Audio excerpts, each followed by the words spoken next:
City Council meeting for Wednesday, January 23rd at 2022 at 6 p.m. I'd like to call the meeting to order, and the Pledge of Allegiance will be done by Councilor Kopczynski today.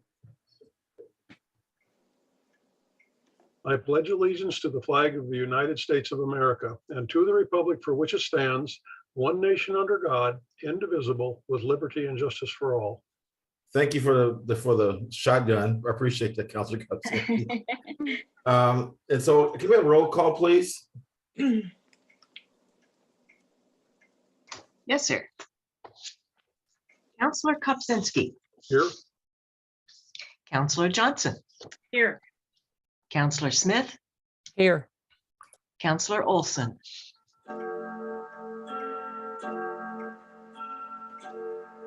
Councilor Olson. Here. Councilor Novak. Here. Councilor Bartholomew. Here. Mayor Johnson II. Here. Thank you very much, Allison. I greatly appreciate it. Today, we were supposed to have two special presentations.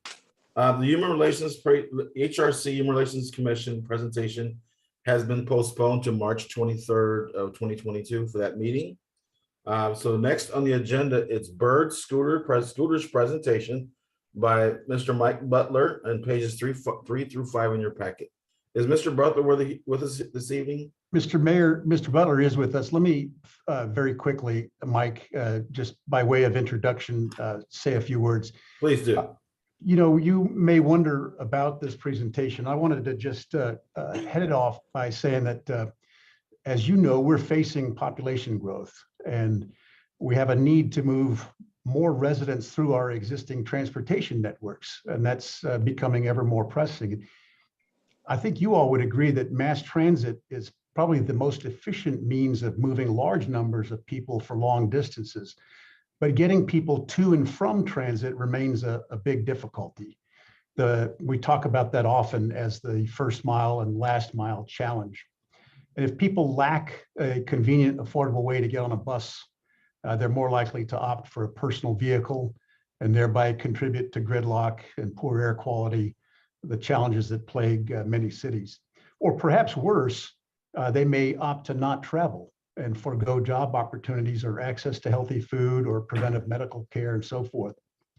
What we have come to know as micromobility aligns well with many of our goals of like reducing congestion and emissions.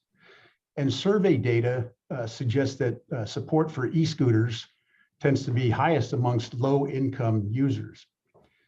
So micromobility has emerged as a potential solution for urban mobility, enabled by advances in GPS tracking, mobile payments, battery cost and longevity, and the growing ubiquity of smartphones. So when Bird expressed an interest in serving the Albany community, I asked them to come and present to you to provide you with an opportunity to learn a little bit more about micromobility. And then after their presentation, perhaps if you have any further questions or direction for us, for me, I would look forward to that discussion. So with that, let me introduce Mike Butler from Bird.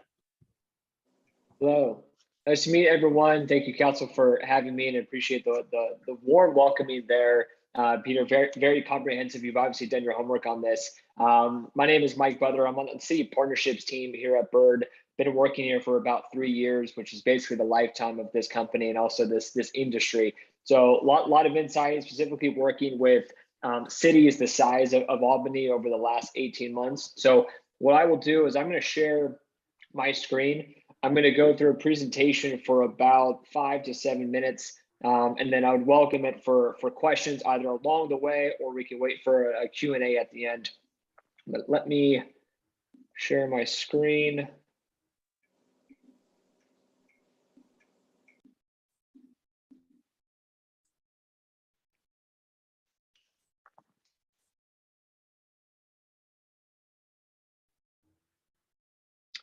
Okay, can everybody see this? Excellent. Yep. So I think even before we talk about kind of what we do and how the service works, it's really important to know why we run this business and why we do what we do. And it really is to improve our communities and improve the lives of the people within those communities. Now, we do that by being a transportation company. We do that by helping people move around, helping people get to where they want to go, helping people get to where they need to go. And you'll see this a lot in the industry. It's called micro mobility, but really we are a transportation company at the end of the day. Now, we started this business a few years ago as the only business to do something like this at the time. And we saw instant success there. And we expanded pretty rapidly over the last couple of years, starting in just one city in California, down in Southern California, where I'm speaking today. And we've expanded into dozens and dozens of countries. We've expanded to almost 400 cities. And I think that number I show at the bottom there, I should say right in the middle, that 100 million rides mark is really important. I mean, that's 100 million times someone has trusted the service and trusted the product to help them get to A to B. And because of this expansion and our notoriety in the industry, we are the most trusted provider of this in the entire world. And these really are cities big and small. I think if you've seen the service done before, maybe it's because you were visiting a larger city. Maybe it's because you were touring around somewhere. But the vast majority of the cities that we work with in the U.S. are actually the size of Albany. They're not just cities like Portland. They're not cities like San Francisco. They're not cities like Seattle. Our bread and butter tends to be markets of this size that have 30, 40, 50, 60,000 people who live there. Now, if you're not familiar with the service, it's very intuitive. It's very simple. These vehicles would be strategically placed throughout the city. It's all done through your app. So you'd walk up to that vehicle, you would sign our user agreement, verify your age, put your payment information in. If it was your first ride, you'll see at that fourth bullet point that you do have to complete a pretty extensive suite of tutorials, of videos, of an acknowledgement of local rules that are unique to Albany. And then you use this the exact same way you would a bicycle. So I think that's one of the reasons why cities are often gravitating towards this, because many cities and many of them like Albany, they're receptive to bicycles. They're receptive to pedestrian transit. And for all intents and purposes, this vehicle has 2 wheels, handlebars, brakes, and it goes the exact same speed as a bicycle does. Now, pricing is really simple. It's $1 to unlock the vehicle, and there's also a per minute fee that's usually around 30 to 40 cents, which averages to a ride of about $6 or $7. Now, there are also discounts available to those that are perhaps enrolled in government assistance programs. If you're a veteran, if you're a senior citizen, if you're a healthcare worker, you get to ride for free. So we include a lot of this because we feel like something like this should be viewed for everyone. We feel like this should be completely democratized and not just for a certain segment of the population. Now, thinking about not just the rider side of it, but actually on the city side, we've had to develop over the years some really, really sophisticated technology to gain the confidence and gain traction in markets that are really sophisticated. So think of a city like Rome, Italy, or think of a city like Chicago or New York City, where what's required of a vendor like ourselves is honestly, it's the length of a phone book. And so we've had to develop things like this, such as being able to program the vehicles to where they can actually slow down to a certain speed if they've entered a zone, or stop entirely if they've entered a certain latitude and longitude. So I bring this up because all that means for Albany is that because we perfected it and we've implemented it in some really, really sophisticated cities, it makes the job of this implementation so much easier for Albany because it's already been proven elsewhere. Now, I think that on the general tidiness and clutter side, that's probably the number one question I get. And really, our business is completely relied upon, integrating something like this into all types of communities. So we are constantly taking proactive approaches, reactive. We're constantly educating our riders on what does proper ridership look like? What does proper parking look like? And you'll find that the overwhelming majority of riders do this, but there are always going to be a couple bad actors. There's some poor drivers on the road. There's people that leave their shopping carts on in the grocery store parking lot, right? So those things tend to happen. And so it's our job to really mitigate those or limit those as much as possible. So I think if I were to highlight a few things here, the middle star that you're seeing of having a local presence is hugely important in combating and reacting to any of this untidiness. I'm going to highlight that on a future slide. And then the last piece here is around the data. So that final piece, the city of Albany is going to get access to, and this is just free as part of the service. The city of Albany will get access to an understanding of where vehicles are being ridden, where they're being parked, where they're being dropped off, what businesses are they going to. And this is something that's otherwise really difficult to obtain. The city is getting an idea of where are our citizens going? And so what you choose to do with it is up to you, but it's been really helpful in striping out bike lanes or maybe investing in more bike racks or any type of infrastructure like that.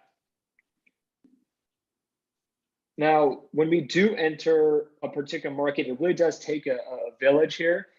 You can see here the hierarchy. We have folks that are dedicated at the general manager level. So we have an individual who actually focuses on the entire region of the Pacific Northwest. We also, one tier below that, have what we call an engagement manager. They oversee the operations done by the folks that are actually running this on the ground. And then the operations associates really there to kind of maximize some of the processes and fine tune our operations to make sure that we are being compliant within the city. And then the final piece there is the fleet manager. I'm going to talk about that in the next slide. That's an individual or an entrepreneur who's actually running this on the ground. So you can see here, this is not just a set it and forget it.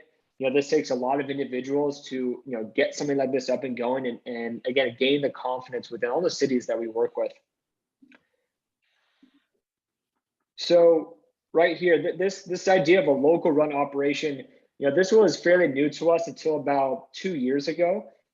What we do and what we will do in the city of Albany is we will employ a local representative, maybe 2 of them. And these are businesses or entrepreneurs who are there to essentially act as the boots on the ground in Albany. So they are there to deploy the vehicles every day, to service them, to charge them, to repair them, to collect them and reposition them throughout the day to make sure that they are remaining in the right spots and in good order. And this is someone who lives there. So this is not just a random independent contractor. This is a business. This is someone who's from Albany with hopefully a ton of community pride and a lot of those really positive intangibles that we look for in a partner. And because of this, they can run the business almost far better than we could. And so that's why they're able to combat some of those tidiness questions that we see in maybe bigger markets, because they don't want to see the level of clutter just as much as you do, just as much as I know, right? This is someone, these are their streets as well. And so they do an incredible job of making sure that they are serving the community as best as possible. And then finally, our proposal is very simple. As Peter mentioned in the beginning, this is a mode of public transportation. This is free. I think you'd be hard pressed to find free public transportation implemented in a city really anywhere. So this is a free service. This is a recommendation as a trial period. I want to really highlight that this is a trial period that would last about 12 months. This is non-temporary, not permanent by any means. And the launch date is really just dependent on how quickly we can get approval, assuming that the council would like to move forward. So I'll pause there. I know there was a lot of content thrown at everyone, and we also understand that there can be some quirks and some oddities to implementing something like this. So I'm free for any and all questions.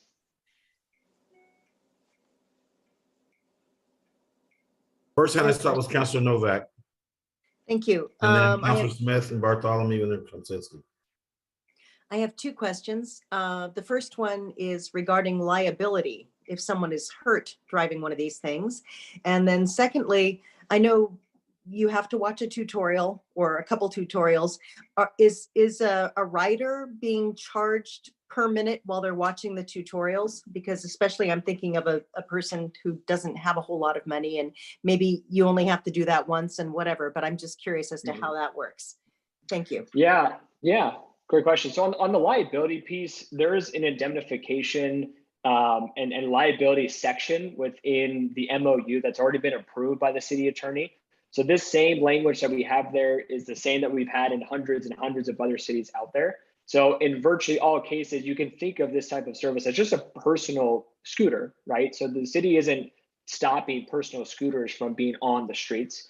And if there was an incident involving that scooter and maybe a car, well, the same process happens regardless if that's us or that was a personal vehicle. So there's a claim is made, an adjuster is brought out, and they decide, who is held liable. So in almost all cases, the city is not liable. That is between the rider and the other party, or just the rider itself. And then your question about the payment, no. So they go through tutorials before they're actually starting that ride. So we're not adding extra money while they're getting educated. Thank you, Counselor. Good idea though, actually. Counselor Smith, you're next up. Thanks. A couple of things. I wanted to know if a local fleet would have a mix of scooters and bikes. For expediency's sake, this is just going to be scooters. We have rolled out bikes into a few markets in the US, but they're still kind of in a testing phase. So there's probably only about 5 to 8 cities in the US where we have bikes, whereas there's about 230 cities in the US with scooters. So I would say for all intents and purposes, and it's not my call at the end of the day, but I would say we could just focus on scooters for now. Okay. You mentioned also that this is a free service. That's free to the city of Albany, not to the riders, correct? Correct. Okay. And then my third, well, actually I have 4, I guess. Number 3 is that I'm glad to hear about the tutorials about local regulations and rules, because my personal experience as a rider here is that a lot of people who ride in this area have DNA that was programmed several generations back by parents who were taught to ride against traffic. And that poses an incredible danger to people who are riding correctly on bicycles. They have all that DNA also includes some programming that tells people that bikes are children's toys and they belong on sidewalks, which they don't. So I'm guessing that the tutorials go over all of that and make people realize that motorized vehicles with wheels belong on the pavement surface. Okay, my sermon is over.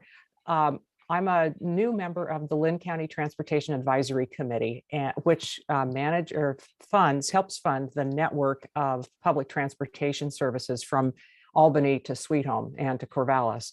And we just had a meeting the other day to discuss some things. And one of them was sometimes the difficulty of making connections between one service and the next when you get to a transfer point. This sounds like an ideal solution for that to help to knit those together. So I like that idea. I'm done. Thank you, Counselor Smith. Counselor Bartholomew was next. I heard that you were that this would be a temporary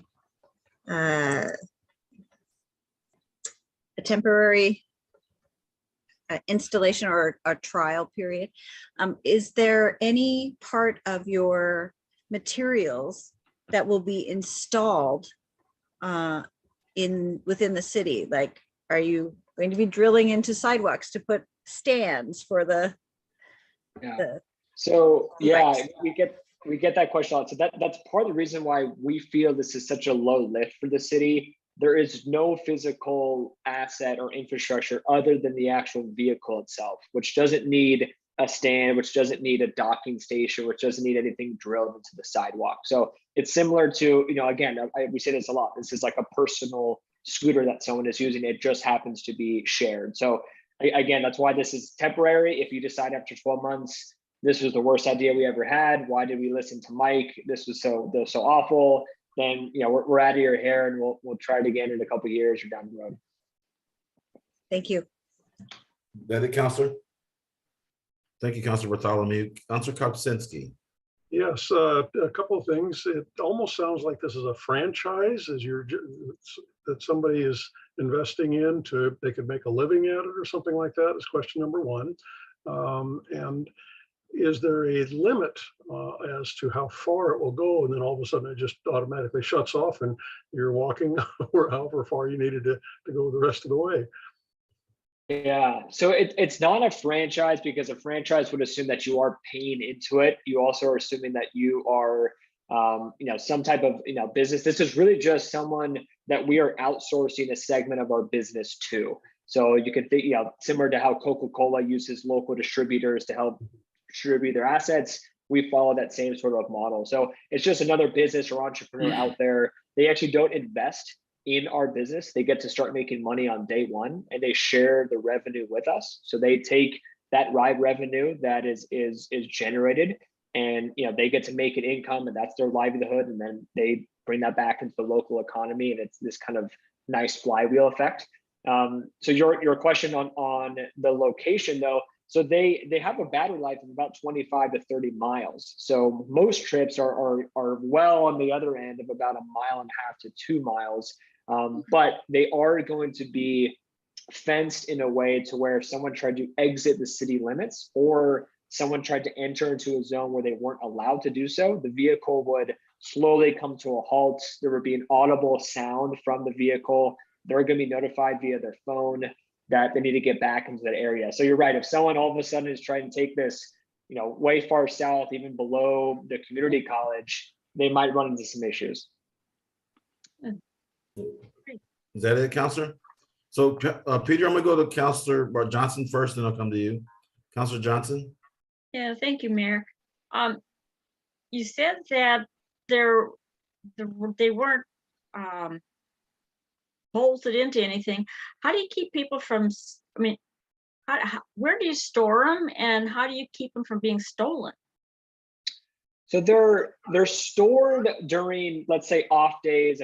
Let's say there's inclement weather, or for whatever reason why we decided to take vehicles off the road. They're stored at that local fleet manager's facility. So in order for them to be qualified to be a business, they have to have some type of facility, or maybe even maybe they're fortunate to have a large home, which means they have a 3 or 4 car garage or something like that. So they have to be able to store them there, but they're equipped with some really complex anti-theft technology. Obviously, these are assets that we pay millions and millions of dollars for throughout the entire world. So we've had to develop some really sophisticated tech there, and they're all GPS equipped. So if someone even tries to move it, 6 feet, it's similar to where if someone tried to steal your iPhone, you could basically know, oh, I know exactly where that person is. They're down the road. I'll just go retrieve that.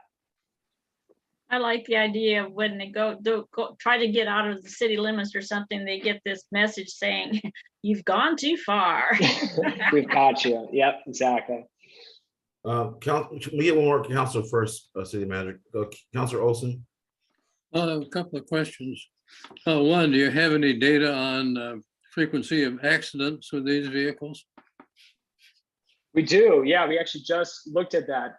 It's about an incident once in every about 27,000 miles that are ridden. So it's actually a better incident rate than you see in cars, which is nice.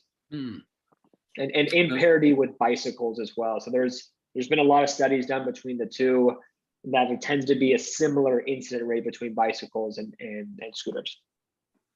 And the other question is, if I ride from here to there, can I leave the vehicle there and not ride it back to here? Yeah. So the whole objective is that you get to take this to the destination you're trying to go to. So if you want to get down to your hotel, you want to get down to the brewery, you're trying to get down to Walgreens, you're trying to get to the coffee shop, then you're taking it to that location. And then, someone 30 minutes after you've parked it's going to come by and swoop it up because they're trying to take it to another location as well. So they get to ride that vehicle. They get to ride it home because they're trying to get home. And so, there's going to be this constant kind of free flowing of these vehicles, but that local person is constantly assessing those locations. It's constantly, again, we use this word rebalancing. It just means repositioning from less ideal locations to more ideal locations. And this is just a constant kind of balancing act and revolving door of tasks that they're going to do. How about if I ride it to the sewage disposal plant and then walk home? I guess you could. I'm not sure. I'm sorry, I don't actually know where that is, but I guess in theory you could. You've got somebody that retrieves them if they're in oddball places, I suppose. That's correct. It's part of their income. It's part of their livelihood, right? So they make revenue. They generate revenue from these vehicles. So if they're losing out on a vehicle, then that's losing out on potential revenue. And again, this is the same, I want to get into, this is the same model that we have operationally in every city. So every city kind of has questions like this. Every city has some areas where maybe they're not so ideal for something like this. We've done this hundreds and hundreds of times over. So we feel confident that we'd be able to replicate that success. Okay, thank you. Thank you. I'm gonna go to the city manager and I'll come back to Councilor Novak. Thank you, Mayor. And Mike, I was just wondering if you could comment a little bit on how you determine when you reposition the vehicles, where you put them. We have a community college in town, and I would imagine you put, in the morning, you might put vehicles there for students' use getting home, or maybe you do that in the middle of the day. But what other criteria do you use to allocate these vehicles when you reposition them? So one of them is not necessarily Davis, it's more anecdotal, because that local fleet manager, again, they know their city really well, right? So this is someone who lives there, who kind of knows where people congregate, knows the businesses that people go to. So that's one intangible piece. The second piece is that we've had to develop, without getting too technical, it's just called Bird AI. It means that we have a data source that is able to determine where people are opening up the app, where people are riding them to, where people are picking them up. And so we get to see a heat map, and the city also gets to see this, of where are people riding to? Where are they picking them up? What sort of locations should we supply more of this product to? And so it's kind of this ongoing idea of, we'll have a really rough estimate within the first week or so, if we were to start hypothetically tomorrow. But then within about 2, 3, 4 weeks, we would know operationally, because this is where the data suggests, hey, here's where people want to go to. Here's where they're opening up the app. Here's where they're riding to. And so we can determine those deployment zones after the fact. Thank you very much. Councilor Novak, and then I'd like to make a couple comments. All right, I'm just curious as to how many scooters are in a fleet. So we would start with about 50. 50 is what we have, is like a really, really low number, a very calculated number, a number that needs to satisfy a certain level of density within the town. And then if we feel like the city can take more than that because they're getting a certain metric of rides, then we'll add in increments of about 20. So we'll do that until we feel like demand has kind of reached that Goldilocks point. But it doesn't really make sense for us to kind of, inundate a city if people aren't riding them, right? That doesn't make any sense. We should put those assets in other places where they're actually going to be used. So that's one of the things about this, that it's a really unique program for Albany, because you're never going to get a scenario where you're being over inundated. One, because you're working with one business, right? You're not going to Portland where there's 4 or 5 companies that are doing this and thousands of vehicles on the road. It's just one company with one fleet in a very measured approach. So thank you. Mike, I have a question for you regarding, I'm an insurance guy, so thank you, Councilor Novak, for asking that question. I would like to ask the chief, if she's here, as far as the safety equipment required to operate one of these vehicles, with a helmet, and what would the police department feel about these vehicles, and the DUIs, are the same laws apply as far as under influence, those kinds of things? Great question, Mayor. We would obviously want to ensure that we are not jeopardizing people's safety by operating the scooters. I think, as Mike said, that's fairly common in some cities. A lot of our sister cities have them as well. I think the important thing is that education and making sure that when they go through their orientation, that they're aware of what our local laws are. And proper safety practices. I can see Mike nodding, so we're agreed on that. And always the mindset that scooter versus a vehicle, the scooter always loses. And so making sure that we're exercising good judgment. Nobody should operate any sort of vehicle on the roadway while in the influence of any intoxicants or other substances. So I think we would be happy to work with the company and make sure that we're all aligned on the proper local laws and such for operating on sidewalks and in bikeways and things like that. Yeah, Thank you and very I much. think, yeah, you bring up a really good point about the education. That's one thing that we're going to work with the city and a communications team on this, and putting out education in a press release, or maybe you want to put a section of your website about transportation that has a lot of these local laws and has, you know, the do's and don'ts of this type of service. So I think the more you can do that on the front end, the more that you're just educating the public, and likely the less, less likelihood of any incidents would occur. Thank you, Chief. Thank you, Mike. Councilor Johnson has a question, and we'll wrap this discussion up. Okay, yeah, thank you. I was wondering, the technology is amazing, but now say if, okay, I'm at home, my car breaks down, I can't go. Do you, is like you can call and have it delivered so that you can get to your location, like to go get my car or something? Yeah, so you couldn't have it delivered. We've thought about that. Haven't developed that yet. Maybe check back in about 3 years. But Okay. yeah, we haven't got that figured out. But what you do have is that when you open up the app, it's gonna open up a map that has the location of all these vehicles. It's also gonna give you the walking route and how long it's gonna take for you to walk to get there. So it's gonna show you the closest location to it. So perhaps, and that's why we need to satisfy a certain level of density within the city. Hopefully that when someone opens up their app, the furthest they have to walk is maybe, you know, 1/8 of a mile, so they can take that vehicle and then take it the next, you know, 1.5 miles or whatever that may be. I always wondered how the programs worked and whatever, because I thought, well, you know, how do people know where to go or what to do and stuff? But I mean, you have you have a down pat of your technology stuff, and I appreciate that. And I'm like Councilor Smith, I think this is a good idea and worth a try. I'm confident it'll be a huge hit and hugely beneficial for the city. I also hope that we can, not overly take our time on this, that if the city does want to move forward, we can work on improving that memorandum of understanding, because like I said, again, it's going to take some time to find that local partner, to train them, to onboard them. And we would like to get this up and running, you know, as soon as possible, so that the city can take advantage of all these good months that we're going to have during the spring and then during the summer. Obviously, there may be, you know, weeks or months at a time where this type of service should be available, and we're just going to have to deal with that.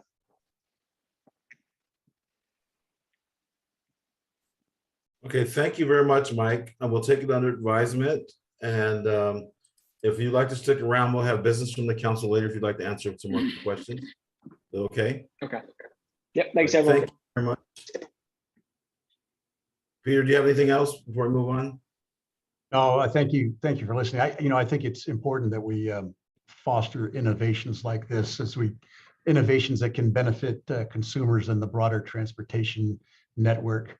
And of course, we also have to find the right balance with the public interest and public safety too. But I, like many of you, think it holds a lot of promise, and I'll continue to work with Mike on an MOU and come back to you all. Peter, what I would like, I'm sure the council would feel the same way, is a demonstration of some kind where they can kind of show us maybe the city hall parking lot or something. Would the council be okay with that?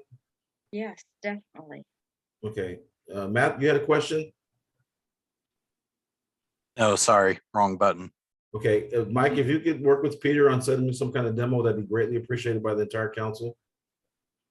Yeah, I said I don't know if we can do that. I know in the past sometimes we've either worked on getting some type of travel to a local city, or what we've done is we've actually just set up kind of a lightweight, a very soft launch and a soft opening to something like this, so that the city can see this. You know, obviously there's hundreds and hundreds of cities where you can't go to, but it's difficult to allocate resources to just sending one vehicle to one place and getting that set up. In the past, it hasn't really been too fruitful, whereas going to an actual city and actually seeing it live is a really great way to do it. Mike, do you have any video material that they might view? Yeah, I can. Yeah, absolutely. I can send a bunch of videos. As many videos and photos of that that you need. I'm happy to send. What about consumer feedback? But regarding what specifically? So some experience, you know, if you can share some real world experiences with the scooters, you know, and maybe you could give us some insight to what people are thinking about them on the street, actually using them. Okay. Yeah, I'll see if I can find something. Yeah. Thank you. And Mayor Lisa Grotto of the Downtown Association is also looking into other cities' experiences as well. So she'll be able to come back and talk to you all as well. Yes, thank you very much. Now I see Matt's hand up. Thank you very much, Mike. Great presentation. Actually, Mike, before you go, is Monmouth, Oregon, a bird customer? I don't believe we've actually launched there yet. I'm trying to find a map and see what the closest location might be. Yeah, it's probably going to be Medford. Portland or Medford. Yeah. Okay. I know they do have another scooter company operating, and I think they are in process of negotiating with you guys as well. So, but a similar technology is available there if you wanted to check that out. Yeah, I remember one of my colleagues was working that out. I got to see if we actually, oh, you know what? I misspoke. We actually are live there. We launched there in the beginning of, at the end of last year. So that's relatively close to go check out. I'll call John McCardle, or Peter, can you reach out to the city manager? Maybe we can set up something to come up there. You're on mute, Peter. I think that was Monmouth, not Independence. Yes, So, Monmouth. Yeah, Monmouth's not that far away. Right. Yeah, I can reach out to them. But thank you very much. I have, you know, I rather do business up there as well, so I can take a look at myself. Thank you very much, Mike. Appreciate it. I'm sure we'll hear from you in the future. You bet. All right, next up on the agenda is public business from the public. Persons wanting to comment or provide written materials for the record must register to speak and attach the materials to the email address in the agenda before noon on the day of the meeting. We had no unsubmitted written materials. However, Carol Davies from Creating Housing Coalition signed up to speak. City Manager, would you like to make a comment before I open up to Ms. Davies? Did you have anything, Peter? Say again, Mayor? Would you like to make a comment or statement before Ms. Davies? Oh, no, please go. Yeah, we'll just go straight to her. I don't have anything. Okay, so Ms. Davies has spoke to us before. We gave her some time to speak to us, and now she's coming back with a summary of her request or ask. So can you please start the clock as soon as she starts speaking? Matt, please. Thank you, Ms. Davies. You have the floor. Thank you. A couple of weeks ago, I sent you all a letter that was detailing more of what I had discussed at the last meeting that I spoke at. And I just wanted to provide you with a few follow-ups. I'm sure some of you were wondering what became of some of these people. The elderly couple in the RV, they are now working with CSC's veterans program. And we are hoping to get them into housing within the next couple of months. The elderly man who was living in the ramshackle trailer, I also referred to the CSC veterans program, and he was just approved for housing, and he is looking for housing currently. So very exciting that we were able to help these people and many more. I have a few statistics that I wanted to share. In the past, since I've started 2 months ago, I've served senior and disability services. I've referred 22 people. The motel voucher program, 11. The CSC propane voucher program, 21. And I do have quite a few more statistics that if anyone's interested, I'd be happy to share. One of the really exciting things that I wanted to spend the most time talking about was an email that we just got from Charissa Young White. She's with IHNCCO. And she sent an email saying that IHNCCO has committed to funding a portion of a SIT coordinator, and SIT again is Service Integration Team. And Stacy and I are going to meet with her, as well as Chris Shendell, the Code Compliance Officer, and Emma Dean, the Director of Helping Hands. Excuse me. So we're very excited about that. I think that it's a very sorely needed service. And I hope that we are able to get the rest of the funding so this can be fully funded. I also wanted to share very briefly about CORE, that is the response team from Corvallis. And they have just added a crisis response team that is one officer and one crisis worker from Benton County Mental Health. Unfortunately, I was told that our crisis worker had to be put back into Linn County Mental Health, so we no longer have a crisis worker. So I'm hoping that we can work on that. Thank you again for giving me the opportunity to speak with you, and I welcome any questions you might have. So thank you very much, Ms. Davies. We'll bring back questions during business from the council, if you don't mind hanging on for a few more minutes. Thank you very much. Next, award contracts, Cox Creek Interceptor improvements. Stacy Brocastro, our engineer, will be speaking to us. It's on your packet, pages 6 through 9.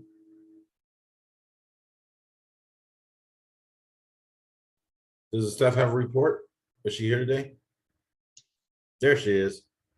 Thank you, Mayor. If he's able to, I believe Chris Serkluski, who's one of the senior civil engineers with the Public Works Department, he was going to provide the report tonight.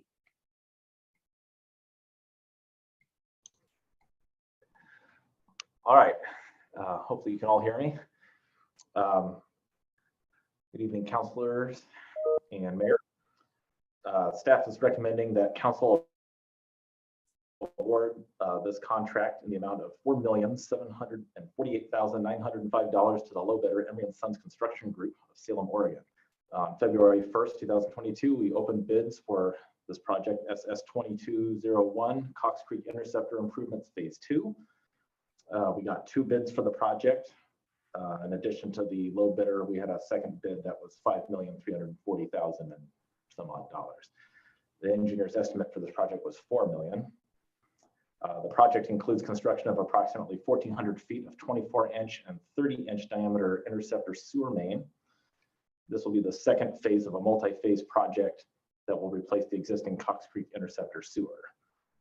Replacing and enlarging the Cox Creek interceptor sewer will provide capacity for additional development east of Interstate 5 and reduce sewer overflows during wet weather. The first phase of the project was completed in the summer of 2019 between the water reclamation facility and Waverly Lake, and future phases will extend the sewer main to the west boundary of the airport. And if there's any questions, I can field those right now. Thank you very much, Chris. Council, any questions for Chris? Councilor Novak? I always have a question, yes. The engineer, the city engineer thought that the cost of this would be $4 million. And I was just curious as to why it is that even the lower bid was so much more than what the city engineers anticipated. And I'm wondering, is that purely due to inflation or just curious?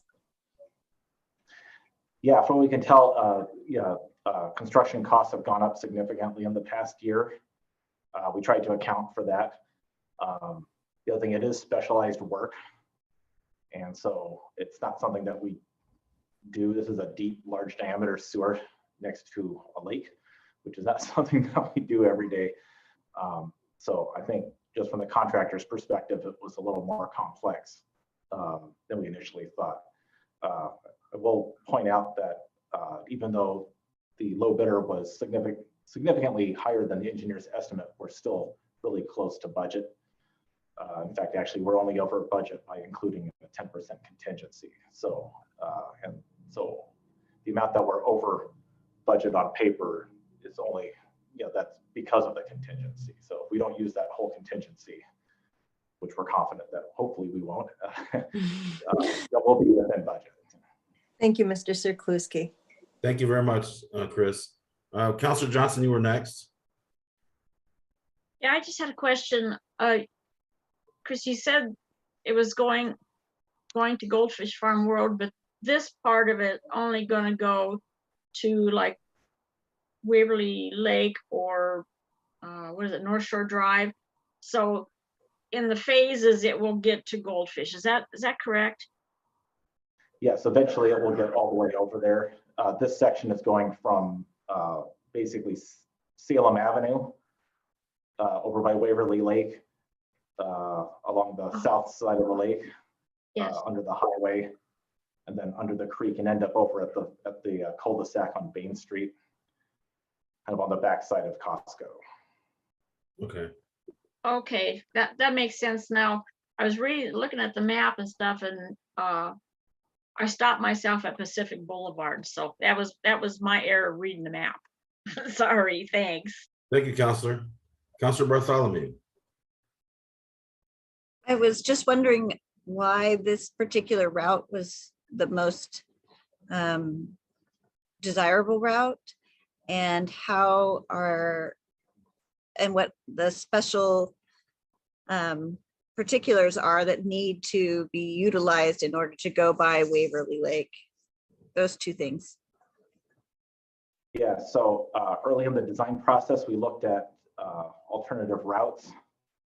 The problem is that we do have to get from a known point to another known point, and all of the other routes were significantly longer and would have cost millions of more dollars. And so I guess anytime you're building a big sewer, this is a case of this is the least bad option, basically. And as far as the particulars of getting along the lake, we're anticipating the contractor will probably have to install, actually they're required to provide a dewatering plan because they will be excavating near the lake and below the water level, but adjacent to the lake. So they're gonna have to, based on what the first phase did, which was also nearby, because they ended up in the same place where we're starting. It's going to involve installing temporary wells to lower the groundwater table in the immediate vicinity of the work. And then using some pretty substantial shoring to hold that trench open, because it's going to be about 20 feet deep in places. So I'm going to be very anxiously watching this process. So thank you so much. It does sound very tricky. So yeah. I know we're going to have to, I'm glad we have a company that knows what they're doing. Thank you. Thank you. So, Councilor Smith, you were next. I just wanted to point out that in the agenda packet on page 6 in the staff memo, there is a reminder that this money, the money for this project is ARPA funds. Yeah. And that moved us a year farther out with getting to phase 3. This allows us to do phase 2 with federal money and stretch our own money that we already have set aside for the next phase. So. Yep, I saw that. Thank you. Yep. Councilor Olson was next. Thank you, Councilor Smith. Mm-hmm. Councilor Olson, you're muted, sir.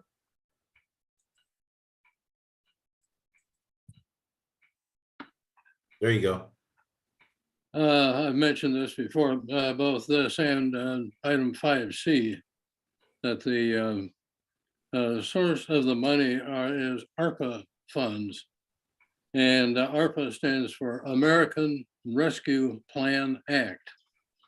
And I'm wondering, are these doing much of anything for rescuing people who are having financial problems here in Albany because of the COVID virus, and particularly 5C, which is paying a DuPont company a tremendous amount of money for some filters. And I know some money will be spent installing those filters, but I think the major part is buying the filters. So I plan to vote no on both of these. And I know what the arguments are. that it's all legal, it's all fair, and we won't get in trouble. But I question the doing this.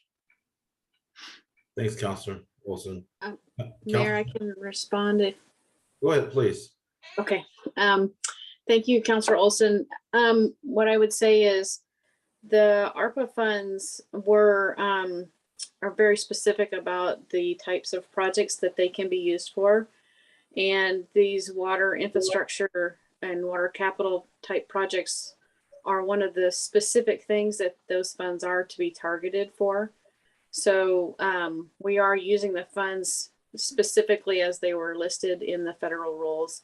And the other thing I would say is, the city has done what it can to try to help people who were negatively affected economically by the pandemic. And the way this would help is that we can continue making capital investments that will allow us to have infrastructure that works without using ratepayer money to have to do that.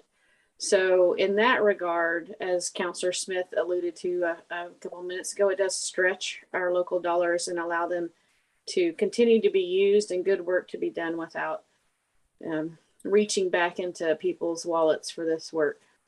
But I appreciate your concern. Well, it seems like just doing continuing necessary maintenance is a little different, but I'm not going to argue it. Thank you, Director Bailey. Counselor Kopsinski. I move that we approve the low bid offer from Emery and Sons of Construction for phase 2 of the Cox Creek connector. We have a Second. We've got a motion and a second. Any discussion? I think discussion is closed. Do we have all those in favor say aye? Aye. Aye. Aye. Those opposed say no. No, Motion passes 5-1. Thank you very much. State City Engineer Del Castro, Director Bailey, and Mr. Saluski. I appreciate you coming in today. Public Defender Services by Director Yeager on pages 10 through 15. Gina, do you have a report for us tonight? Or that would be Judge Reed. No, Mayor, that's from me there.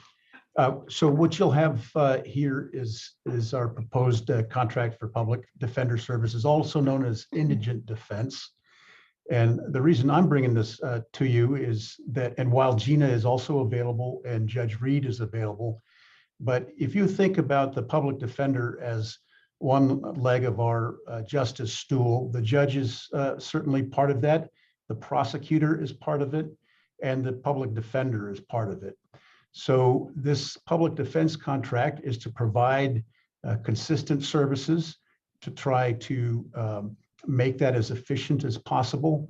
And with respect to the details of it, if you do have questions, Gina's very ready to answer any. And if you have any legal questions, Judge Reed is standing by to answer as well. So with that, I'll open it up to any questions that you might have. Counsel? Thank you, Director. Thank you, Peter. Counsel, any questions? Any comments? Do I have a motion?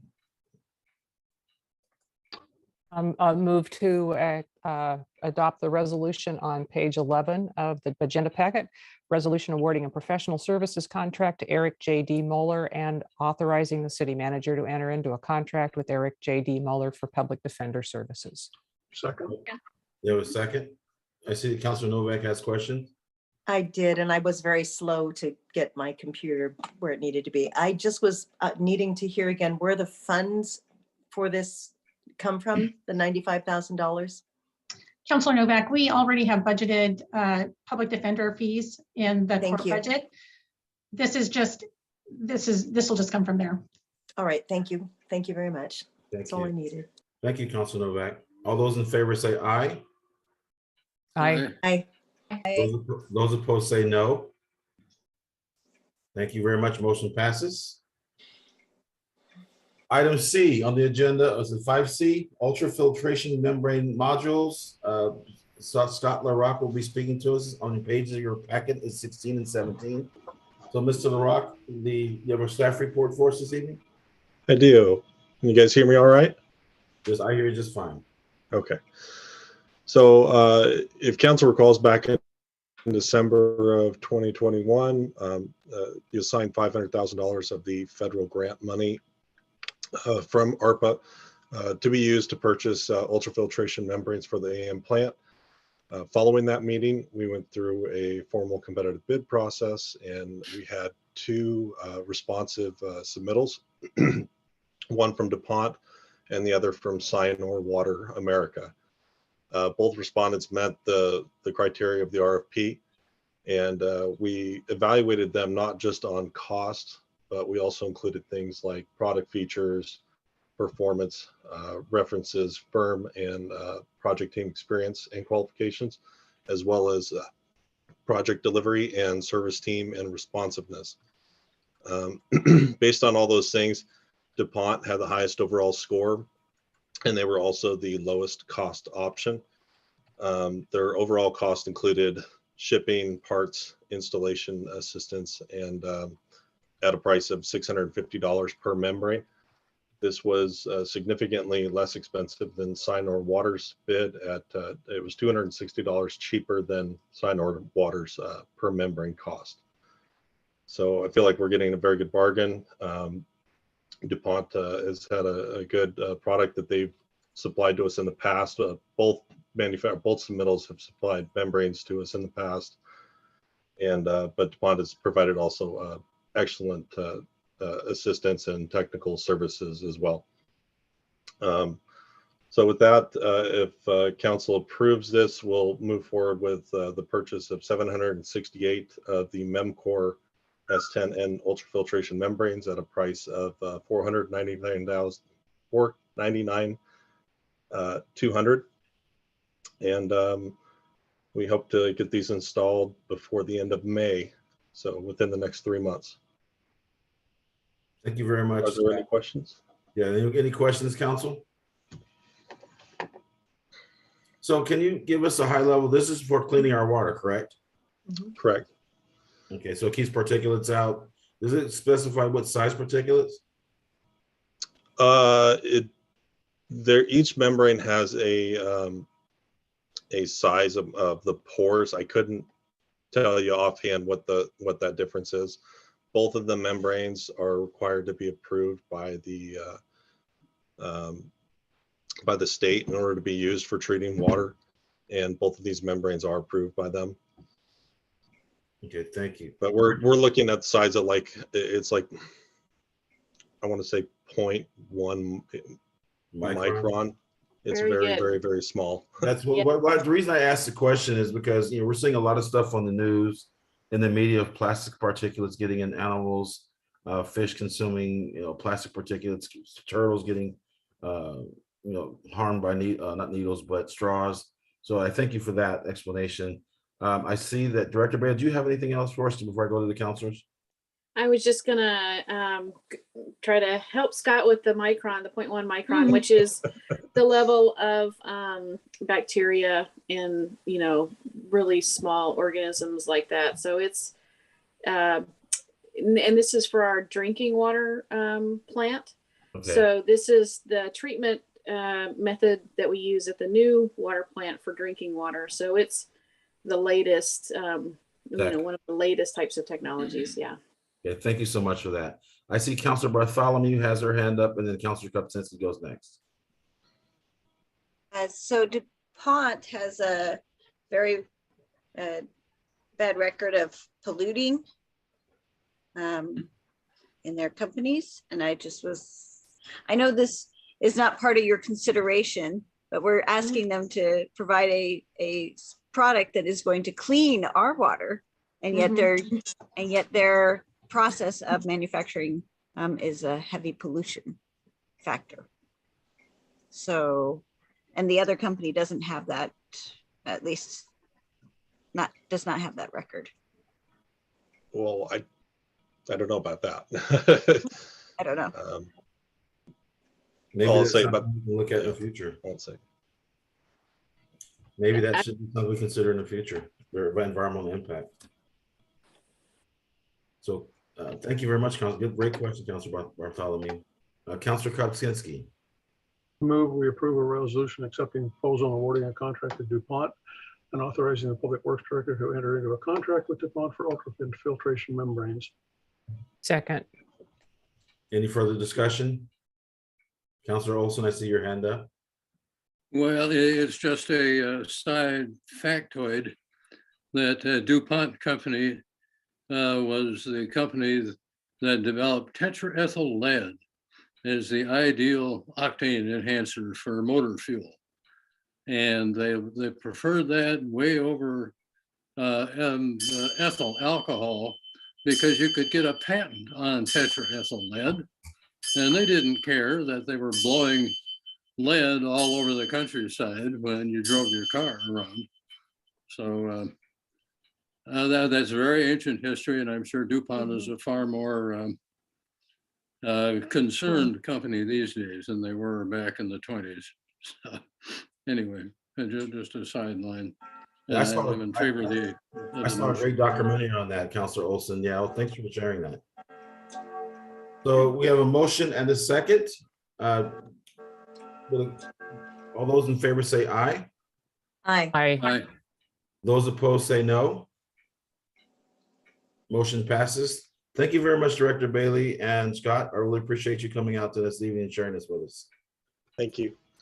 So item 6 on the agenda is, let me make sure I didn't skip anything. Yep, item 6 on the agenda, approval of agreements. Item A is IGA with Linn County Sheriff's Office, radio equipment improvement. Fire Chief Shane Wooten will be on speaking with us at the page 18 through 37 in your packet. Yeah, good evening, Mayor, Council, and staff. Before you tonight is an intergovernmental agreement, or an IGA, with Linn County Sheriff's Office, LCSO, which I'll refer to those to IGA and LCO in my little presentation here. But to give you a brief history of how we got to this point, and to understand a little bit of history. First off, all primary Linn County fire departments contract with Linn County Sheriff's Office to provide dispatch services. By doing this, we accomplish economies of scale and assure interoperability between all Linn County fire departments. And this relationship has existed for well over 30 years. So in 2019, the Linn County Fire Chiefs got together to hire an outside vendor to assess our aging radio system that's currently at its end of life. We are thankful because actually some of you were on the council then and approved us spending some money to get outside eyes on our current radio system. Well, the vendor came back with 3 different plans: a short-term plan, intermediate, and long-range options. Linn County Sheriff's Office immediately took care of some of the short-range issues that were identified, such as radio interference at the 2 radio sites that are currently in place. The intermediate range items would have us add radio sites throughout Linn County and upgrade to what's called the simulcast radio system. Right now, when we use our radios, it just hits one antenna, one radio tower, and then disseminates out from that one location. A simulcast system actually goes out and hits all the radio towers and then emits the signal. So there's much better coverage. So the long range recommendation would have us switching over to a digital radio system like APD's radio system, but this would require a wholesale switch out of all of our radio equipment and infrastructure. For all Linn County fire departments to make the switch, the estimates were upwards of $15 million to make that happen. So also a little more research needs to be done on how effective a digital radio system would be for the fire department, since we cover 84 square miles in our fire district and 210 square miles in our ambulance district. And with our operating with our neighboring departments, they have a wide range of topography that really affects digital radio systems. So to the point of the IGA, there's a little bit of history for you. In the past year or so, the state of Oregon received COVID recovery dollars from the federal government. The governor allocated some of those monies to each state representative and state senator. Well, retired Sheriff Jim Yon came to myself and a few other chiefs and recommended we work together that we add radio sites and switch over to the simulcast system. This was the intermediate recommendation. Well, so we reached out to Representative Kate and Senator Byer from Springfield and asked for their support. Well, Representative Kate was able to, she hadn't committed all of her dollars yet, so she was able to put some money towards this project. But then she also worked with Senator Byer from Springfield to come up with the remaining dollars needed for the project. So all told, the two of them came up with $1.2 million to invest in this radio system. So the new radio system will likely cost a little more than $1.2 million. So the new undersheriff, Micah Smith, myself, and the vendor the county will be using to replace the radio system met to brainstorm how to cover the likely overages, knowing that there will be some. Well, thankfully, Linn County Roads Department was also in a position of wanting to have a radio system and upgrade theirs. So we're partnering with them, and they're coming on board to cover the potential $300,000 to $400,000 that could be over the $1.2 million that was allocated by Representative Kate and Senator Byer. So we're really very, very appreciative of Representative Kate, Senator Byer, and all those at the Linn County Sheriff's Office for helping out, because this is really an example of public elected officials and local government working together to try to make some improvements for our community. So with that, I'd be happy to answer any questions. Council, thank you very much, Fire Chief. And Councilor Novak, I'll just say right away, there's no cost to this for this project. There will be a cost down the road, a nominal cost from the standpoint of we're going from 2 radio sites to 7 sites. So usually there's rental fees in those locations, and those contracts haven't been created yet. But any costs that we incur is spread out between Linn County Sheriff's Office and all the fire departments in Linn County. Chief Wooten, thank you. I noted in your presentation that you had basically addressed cost So to Councilor the Novak, nth Councilor degree. Johnson. So, Councilor pardon me? Johnson was first up, Councilor Novak. No, I was responding to the chief. He mentioned me, sir. Forgive me, I hope I wasn't out of line. I was responding to the chief who spoke to me by name. If I'm out of order, my apologies. It's fine, thank you. Go ahead. You finished? Go ahead and finish. I would like to. Go ahead. I was practically there when you stopped me.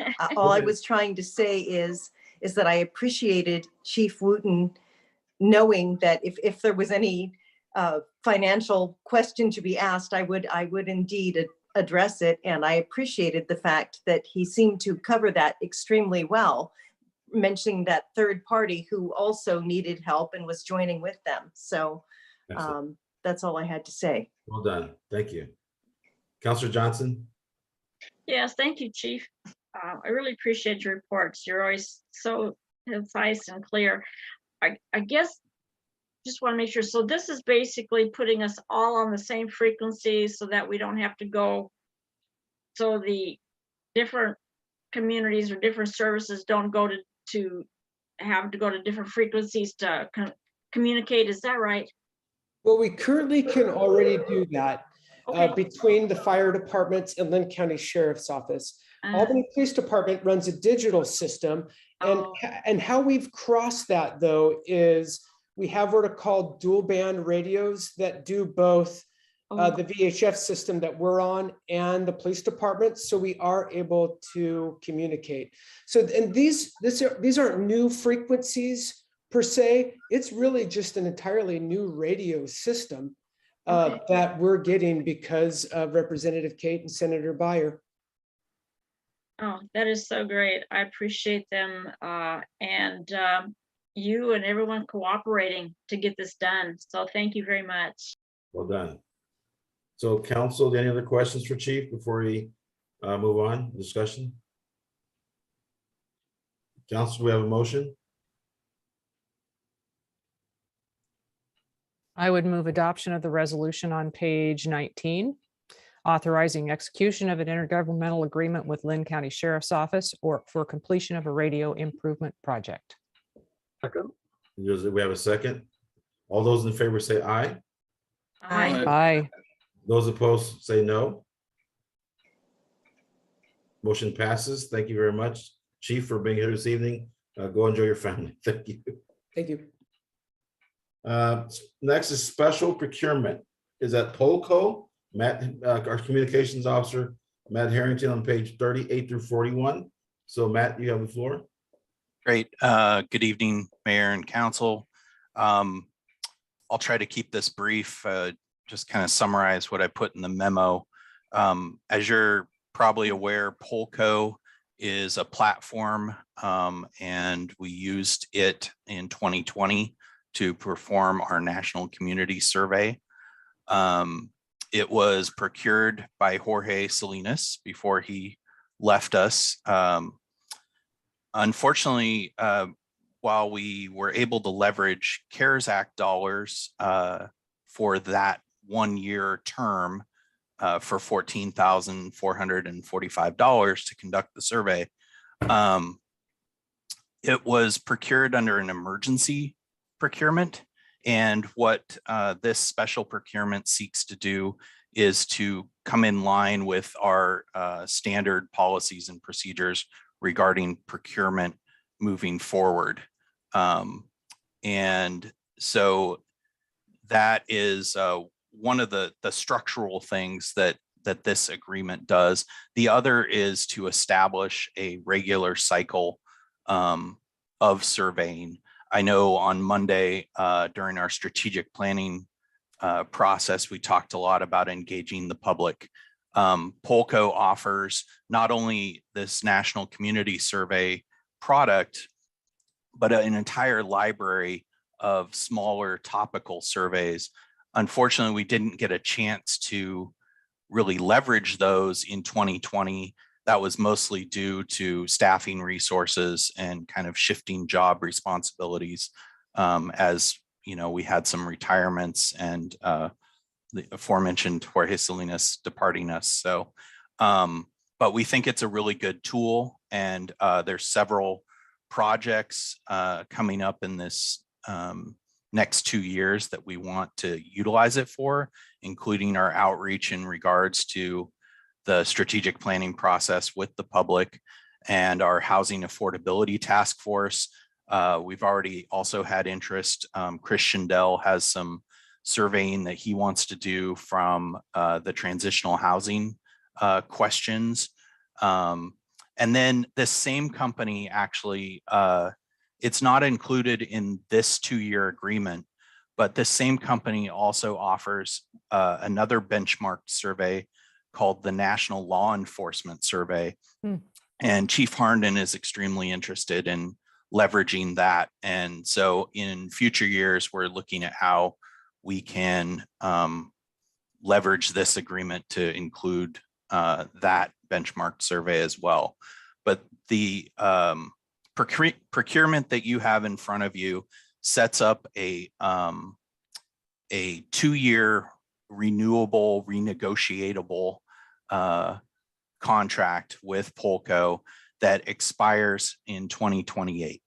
At that time, we will go back out and look at other vendors, but we really feel strongly that we want to keep the audience that we were able to capture in this last community survey, which was over 400 respondents.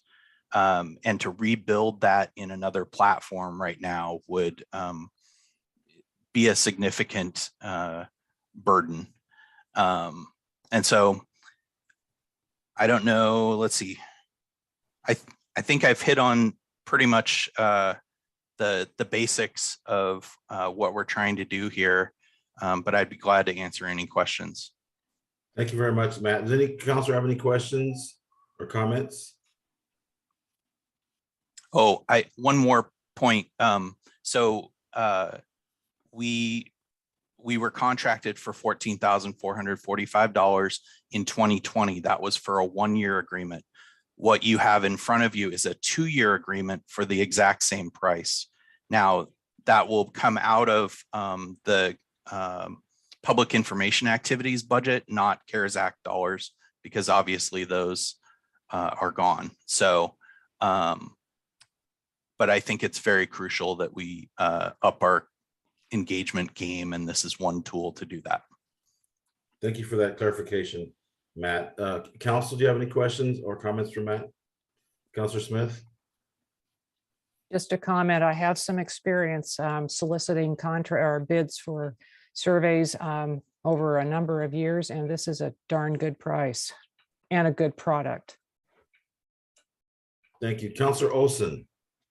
I think you just answered my question, but apparently we're dissatisfied with previous surveys, and so we're looking for somebody else.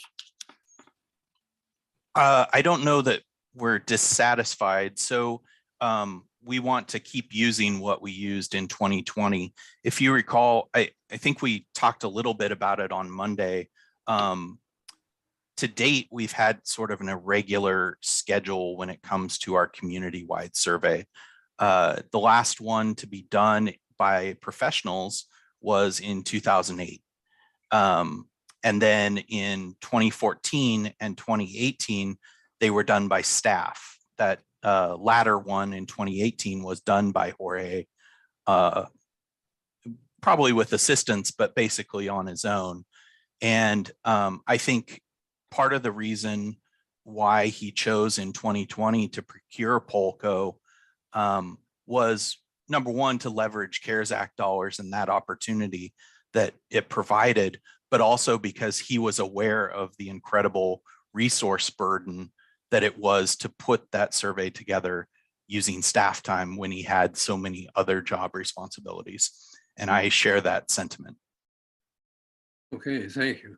Thank you, Councilor Olson. Councilor Johnson, you're next up. Yes. So what I'm hearing you say, Matt, is if it doesn't work, it's Jorge's fault.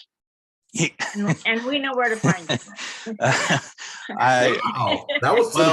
This is being live streamed, and he is perfectly capable of watching this, so I am not going to comment on that. No comment. Well, I would move to adopt the resolution on page 40 for a resolution of the City of Albany City Council acting as the local contract review board, waiving competitive bidding, establishing a special procurement, and awarding a special procurement contract to Policy Confluence to purchase Polco and National Community Survey. Second. We have a motion and a second, and I did want to make a comment.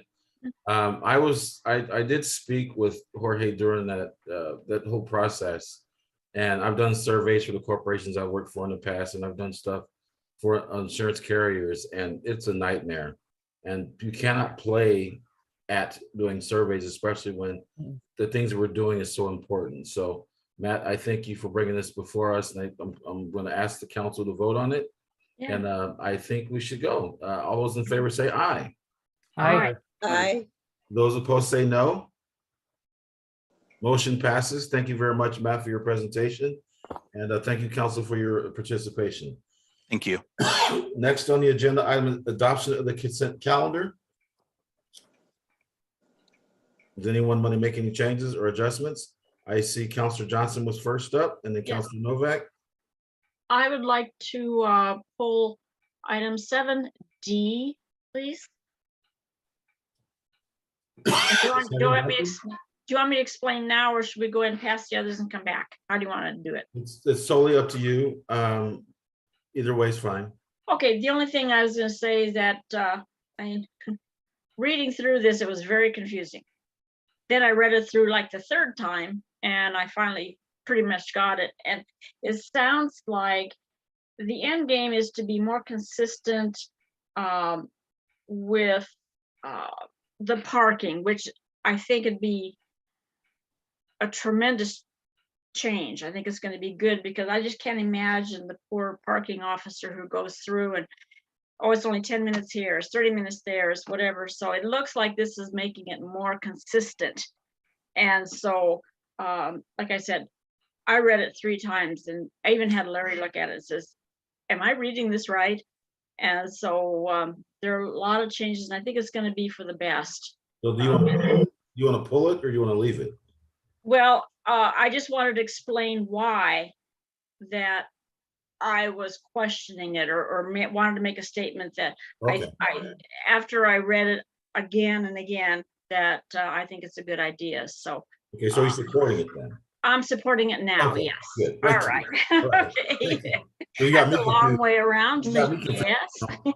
So thank you, Councilor Novak. I just wanted put into the record somehow some statements that I made in the January 26th minutes. They're not reflected there. That was when we were discussing people camping out by talking water gardens. And I had said that if you're going to do life in a body, you need a way to deal with that. And that was in reference to specific bodily functions being a request to help people with portable toilets. And I know that I said this in January 26th. I remember when I brought to you this sweet little 88-year-old lady from Albany First Christian Church sent me the article about laundry love. Yes. And she dated the newspaper article January 28th. So I know she was referring to things that I had said on the 26th, but there's no mention of it in the minutes. So I would like that in there. I don't know how my words were left out, but that's really important. And I do think that's a need that those who are camping because they don't have a roof over their heads, that's a need that they have. And I'd appreciate it if that could be put into the record. Thank you. I think, Allison, can you help with that? Yes, sir. I hope so. Long ago, we used to do almost verbatim minutes for the city council meetings. They took a tremendous amount of staff time. They sometimes covered up to 16 legal-sized pages. It's just not practical, and we've been kind of cutting back. Now that we have, particularly now that we have video and audio, that serves as our complete record. And what we do is do summary minutes where we do include a few comments, but only those that directly relate to the action taken that evening. And there's an awful lot of stuff that I have trouble cutting out because it is important, but that's the way we do our paper minutes. Anybody who wants to is welcome to view or ask for a copy of the, I don't know if you call it videotaped anymore, the video of the meeting, and it's all there. Thank you. I appreciate that explanation. I didn't welcome. realize. Thank you, You're Councilor Novak. Thank you very much, Allison. Councilor Smith? I wanted to comment too that I very carefully read the report about the parking changes, and I very much appreciated the map and the photos. That helped me. It's like reading a written description of how to get somewhere when you're driving. Some people are map people and some people are word people. This hit all three eyes and ears components for me. So thank you to Ron for doing that. Thank you. Councilor Kopczynski.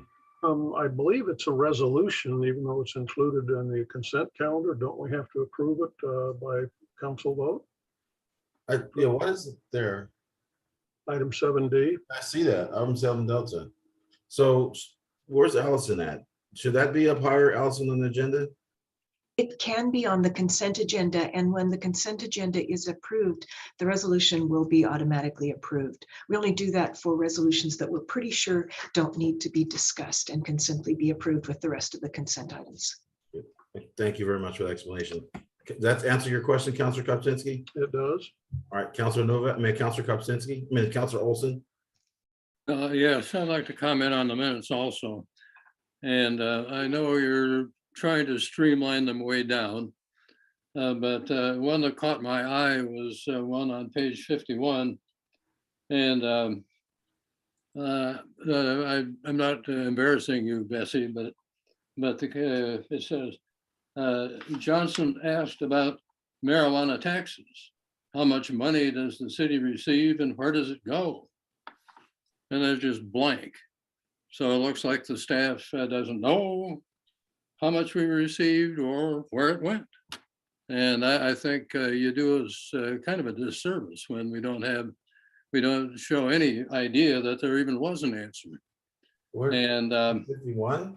And the thing about saving, however we save them these days, microbits, I guess, are those long time? Will they last for how many years will those last? And I'm wondering, somebody in the future that's doing a research on Bessie Johnson when she's become world famous, and they look at these minutes, and her question was unanswerable apparently. But so I would like to see at least an abbreviated answer that we did know where the money went. So And Councilor Olson, Director Yeager, our finance manager, has something. Can we see what she has to say? Yeah, so I went and looked at those minutes. That was the meeting where there was a lot of jumping around during council discussion. If you look under the city manager report, I did answer that question for Councilor Johnson. I'm not worried about the answer. It's just that somebody might be in the future. It's on page 52 of the minutes or of this agenda. Yeah, under city manager's report, I can see it there. Thank you.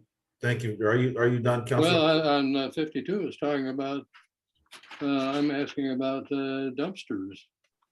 No, you're asking talking about water garden.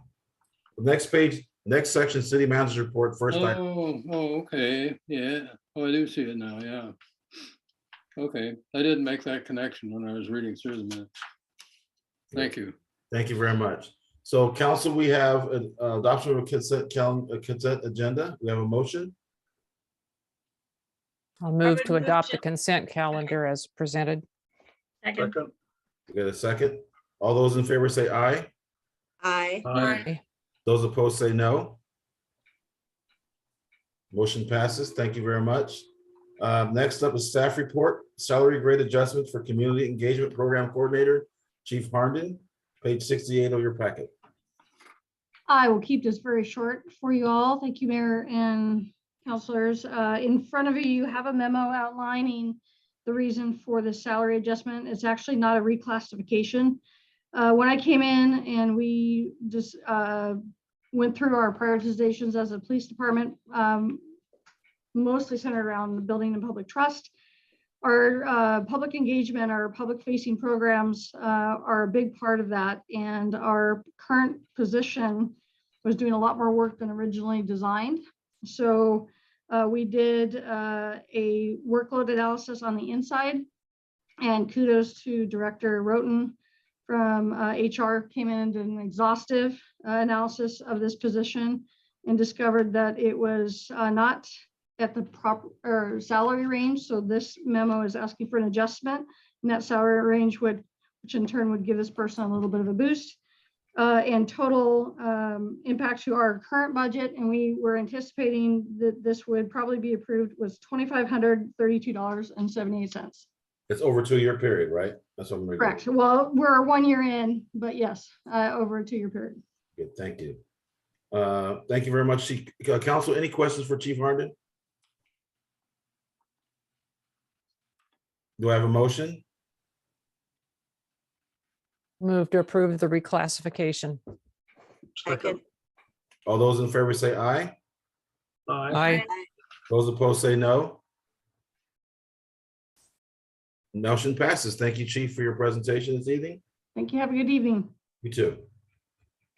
Okay, next up on the agenda is business from the council. First one on my screen is Councilor Olson. Please keep your presentation to questions for the Carol Davies and or something you'd like to share with the council, and we can move on. I'm sorry, I didn't mean to leave my hand up. That's okay. I don't have anything tonight. Well, thank you, sir. Councilor Johnson, you're next up. Okay, thank you, Your Honor. I want to approach the council with something regarding our committee and commissions appointments. I wanted to know how everyone feels about the applications that we get. In the past, we have gotten all the applications for every ward or whatever. And I think it would save staff time, and it sure would save our time if we could just get all the applications at one time, not just for our ward, because I'm having to cross wards and whatever to find people. I have 2 left, but I just wondered how the other counselors felt about maybe going back to getting all the applications so that we could save staff time going back and forth and asking, well, what's left, or who's still there from a different ward. So I just wonder how everybody feels about that.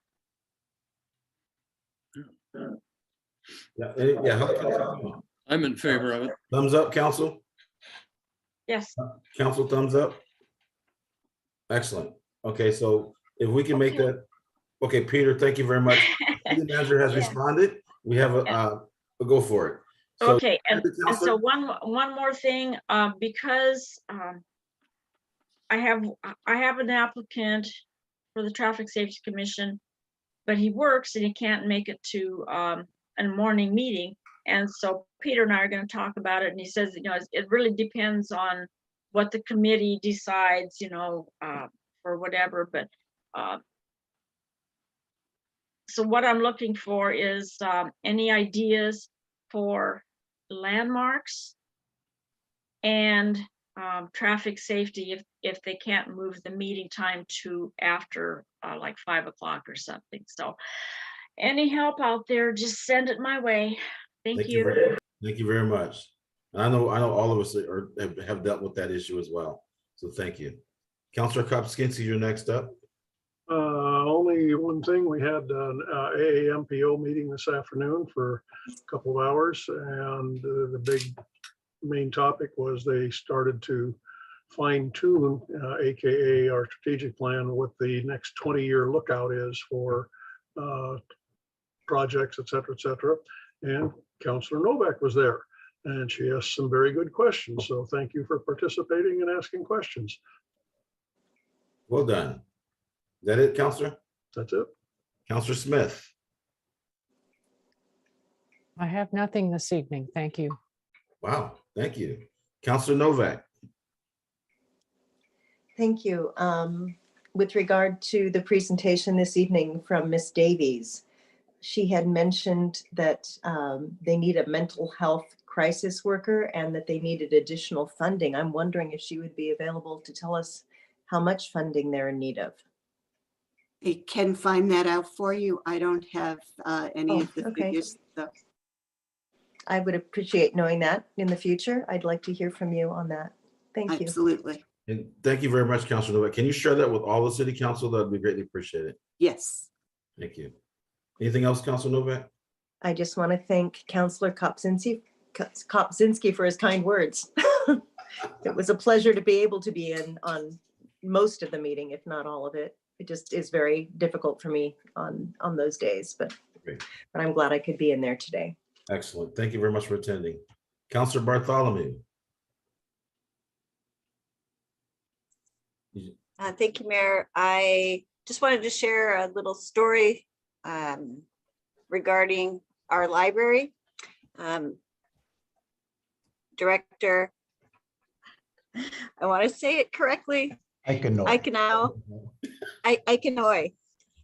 Director Aikanoy contacted myself and Carol regarding a person who was sleeping outside of the library facility. And because it was my turn to do some outreach, I went down there and approached this gentleman and said, would you like to have sleeping accommodations elsewhere? I was very concerned because, our temperatures were dipping. And he said, yes, please. And I said, are you sober? He says, yes.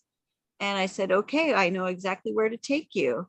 I had been provided information by Carol about who to talk to at each of the 2 facilities. And I was able to take him there and introduce him to the property manager, the person who oversees the shelter. And both of them had the same first name That's easy. and had both served in the military. It was good to get somebody out of the cold and into one of our shelters. And so wanted to share that. And so thank you. Well done, Counselor. Well done. Okay, that leaves me. I only have 22 things. I'm actually 5 things. Today, through the 28th, there's a FEMA vaccination clinic at LBCC. I went out today and met everyone. There are people from Texas, people from Chicago, people from New York. They're here through the 28th from 10 o'clock to 6 p.m. And I took a selfie and posted on social media inviting people to come out and get vaccinated. They're seeing about between 15 and 25 people a day out there. So please, if you reshare my thing, I appreciate it. I've been reached out by more people. We mentioned the Albany Beautiful program, people getting together and picking up their neighborhoods and cleaning up a neighborhood a week or something. I got 3 more people reached out to me about that. So Peter, it'll be next week. We'll get together and talk about that with those folks. And so you'll bring your expertise to what you experienced over your career. So I appreciate that. I also I was interviewed by a young man from West Albany High School today. And one of his questions, he's an avid biker, and so are a lot of his counterparts. And I saw Ron Irish on here earlier, but he had mentioned, what are we doing for bike lanes? And since we had that presentation with the bird scooters, and it kind of rattled that, woke that back up in me to ask the question. And I'm surprised, is the bird people going to talk to our Bike and Pedestrian Commission? So that's on the young minds of young folks here in town. And also, when are we going to find out any census information? I haven't heard anything, or at least has anybody seen anything official about the census? I greatly appreciate knowing more about that. And then we had a great AMADEC meeting this morning. Saw new pictures on the intermodal system out on I-5 and Millersburg, and it's worth a look. Take a look at the website, and I think you'll like what you see out there. And other than that, I'm done for the evening. And so now the city manager report. And Mayor, I've got that down. You're looking for census information and a few other requests as well, and we'll get that back to you as soon as we can. I have nothing further to add this evening. Well, thank you very much. Next meeting dates are Monday, March 7th at 2022 at 4 p.m. for our work session. And then Wednesday, March 9th, 2022 at 6 p.m. for our regular meeting. And with that, thank you all for attending tonight and watching tonight. Have a great evening and stay warm. And the meeting is adjourned. Good night, everybody.